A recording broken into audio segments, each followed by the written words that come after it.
Good morning, Blue Jay friends, and thanks for being here. This is Blue Jays vs. Them, and I'm your host, Jerry Schwinnard.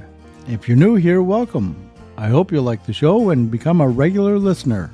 For my returning listeners, thanks for coming back. Whether you found this podcast by the link I post to Facebook or on Twitter, or whatever podcast provider you're listening from, I want to thank you for tuning in. You can also find me at the website at www.bluejaysversusthem.ca. That's bluejaysvsthem.ca. You can also find my social media links on the website. Here's the agenda for today. We'll look back at the final game at Fenway, our weekend series at Pittsburgh, and our 2 games versus the Phillies. I'll talk a little bit about my trip to Pittsburgh, the 50-50 draw, the grand prize jackpot, and the May early bird prizes. We'll finish up our search for our missing home games, and I'll preview our series and history for the weekend series versus the Atlanta Braves and our home record versus the Yankees in a preview of next week's series. As always, I'll wrap up this week's episode with some closing remarks. Last Thursday, the Jays wrapped up their 4-game series at Fenway Park.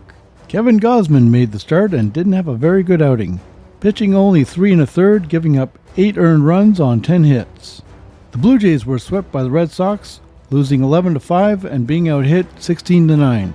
The Blue Jays will host the Red Sox over the Canada Day weekend starting June 30th.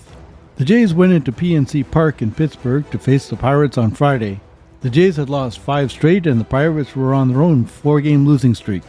Previously, I mentioned that other than last season, our history would suggest that the Pirates would take 2 of 3. I still predicted a 2-1 series win after my preseason projection for a series sweep. Chris Bassitt got the start against Rich Hill. Bassitt gave the reeling Jays exactly what they needed, pitching 7 scoreless innings and striking out 5, only giving up 4 hits. Springer hit a 2-run homer in the 5th, only going 1 for 5. Merrifield went 2 for 4 with 3 stolen bases. Varsho and Merrifield executed a double steal in the 6th. Blue Jays snapped their 5-game losing streak. Bassitt improved his record to 4-2, and Hill took the loss. The final score, Blue Jays win 4-0, out-hitting the Pirates 8-4, including the Springer dinger in the 5th. Jose Barrios would get the start for Game 2, pitching 6 1/3, allowing 2 runs on 5 hits, including a solo homer in the 7th. He struck out 7 batters, only allowing 1 walk. Brandon Belt went 2 for 3, including 2 walks, and drove in 2 RBIs. My brother and I took the trip to Pittsburgh to see this game live, but more on that a little later. The final score, Toronto won 8-2, out-hitting the Pirates 14-5. Barrios got the win. For Game 3 on Sunday, there was a 2-hour rain delay before finally getting underway, with Kikuchi getting the start. Kikuchi pitched 6 1/3, giving up only 4 hits and 2 walks. He did strike out 3, allowing no runs. Brandon Belt went 3 for 4, including a walk. Whit Merrifield got his first homer of the season in the 3rd with 2 on and 1 out. Varsho and Kiermaier also got 2-run homers, both in the 9th. The final score, Blue Jays win 10-1, out-hitting Pittsburgh 15-8. The Pirates stole 3 bases, but committed the game's only error. This will be Toronto's only meeting with the Pittsburgh Pirates this season. The Jays had the day off on Monday before starting their 2-game mini-series versus the Philadelphia Phillies on Tuesday and Wednesday. In my preview of the series, I predicted a split in this series as we were 4-4 in Philadelphia in the last 3 meetings. Alek Manoah got the start on Tuesday and struggled with his command throughout his 4 2/3 innings pitched. He allowed 3 runs on 4 hits, including a 2-run homer in the 4th, only striking out 1 batter. Bichette went 2 for 5 with 2 RBIs, including his 8th home run of the season. The final score, Blue Jays dropped the first game 8-4 and were only marginally out-hit 9-7. Kevin Gausman took the mound against Zach Wheeler for the series finale. Gausman had a much better outing than his last start versus Boston, keeping the Phillies in check with 9 strikeouts, only allowing 3 hits over 6 scoreless innings. The only run the Jays could get was off Brandon Belt's home run in the 5th. The Phillies scored the tying run off Jordan Romano in the 9th to send it into extra innings. While the Jays failed to score in the top of the 10th, what might have been an inning-ending double play ended up as a throwing error by Bichette, allowing the winning run to score. The final score, the Phillies take Game 2, 2-1 in 10 innings, out-hitting the Jays 7-4, sweeping the two-game miniseries. The Blue Jays will host the Phillies for 2 games on August 15th and 16th. The Blue Jays wrap up their 9-game road trip going 3-6. They'll have the day off Thursday, today, and host the Braves starting tomorrow on Friday. In the Blue Jays 50-50 care draw news, the $2.8 million April jackpot has finally been claimed. Congratulations to the winner. May early bird prizes have already been announced for the homestand of May 12th to May 21st, and tickets are already on sale as the jackpot is already over $112,850. On Friday, May 12th will be a $250 Blue Jays shop gift card. On Saturday, May 13th, a Blue Jays memorabilia bundle pack. On Sunday, May 15th, a $250 gift card for the keg. And on Monday, May 15th, is a second Blue Jays shop gift card, also for $250. Tuesday, May 16th, is a second memorabilia bundle pack. And on Wednesday, May 17th, is a second gift card for the keg, also for $250. I'll end with Thursday, May 18th. The prize will be a third Blue Jays memorabilia bundle pack. Next week, I'll continue with the Blue Jays early bird prizes beginning on the 18th and provide an update for the May jackpot. Last week in Blue Jays history, I reported on my data error and that the Blue Jays were only short 6 home games rather than the 8 I originally claimed. After explaining the 2020 COVID-shortened season and where my incorrect data came from, we left off going into the 2021 season. You may also recall that by the end of the 2020 season, the Jays had played a total of 6,904 games, of which 3,454 were played away and 3,450 were played at home. For the sake of conversation, all home games will be any games the Jays played as the home team, meaning they had last at bat. The 2021 season was a normal season insofar as it was a regular 162-game season. However, it wasn't until July 30th that the Blue Jays were allowed to play and return in Toronto, having shared their home games between their spring training facility TD Ballpark in Dunedin and Salem Field in Buffalo.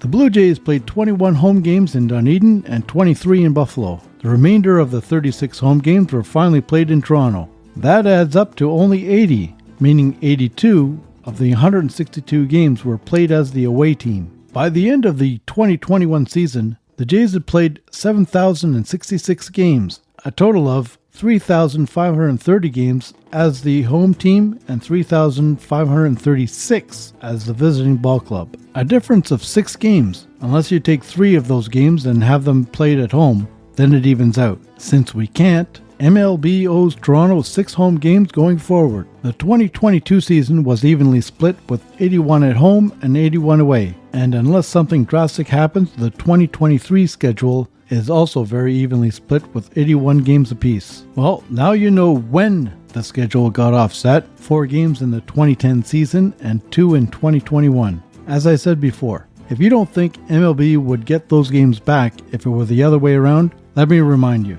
In 2001, the Jays played 82 of the 162-game season at home, offsetting the overall balance by a surplus of 1 home game. In 2004, the Jays only played a 161-game season, with 81 games at home. What happened in 2010?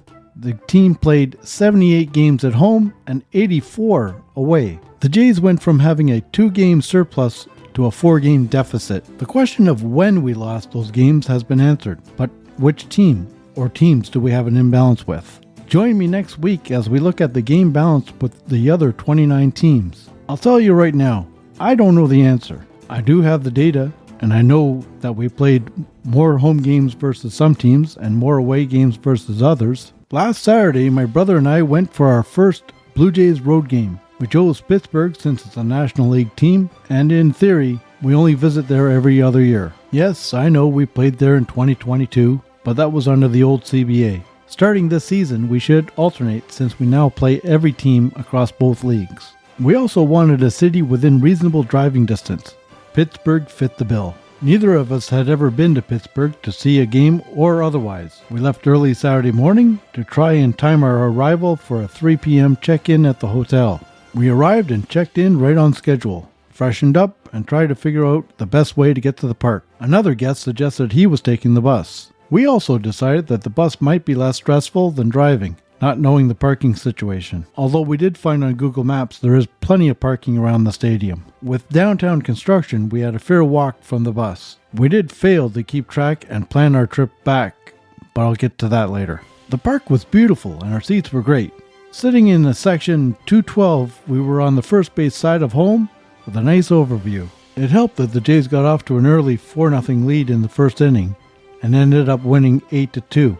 After the game, PNC Park put on a 10 to 15 minute fireworks display. I posted some of it to my Facebook.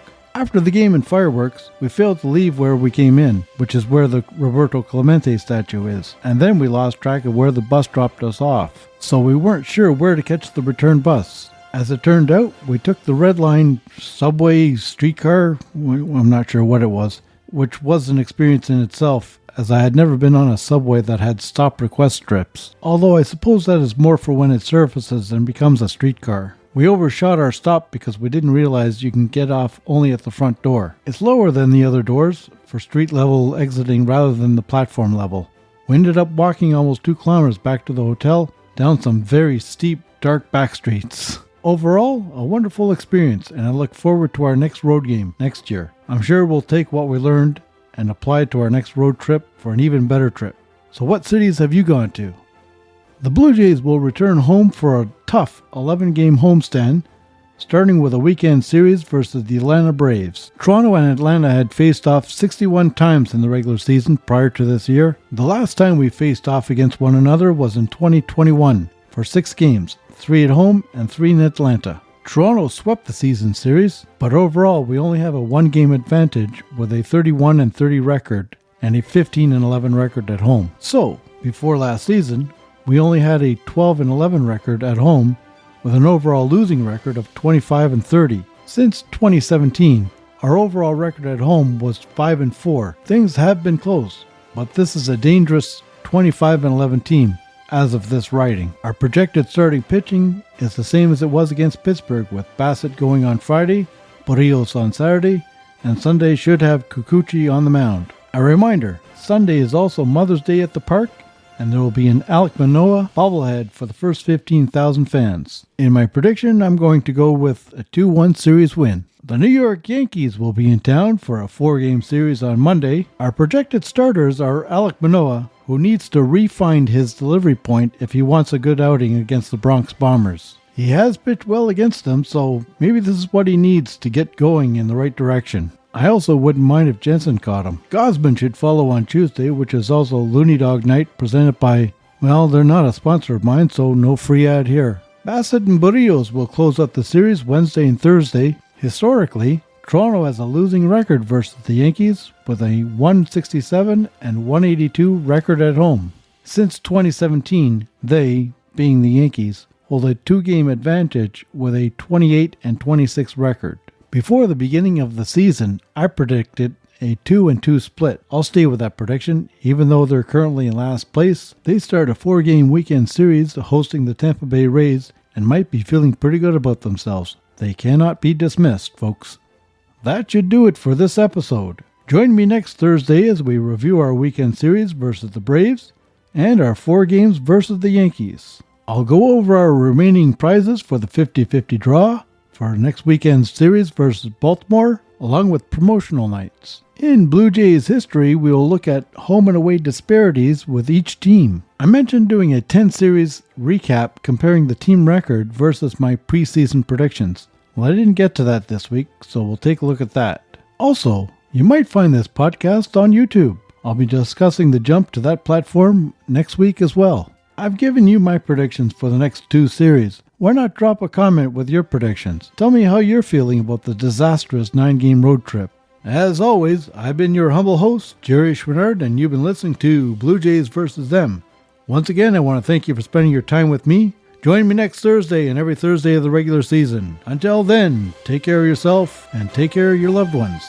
Have a wonderful rest of your day, and let's go Blue Jays. Let's go. Bye for now.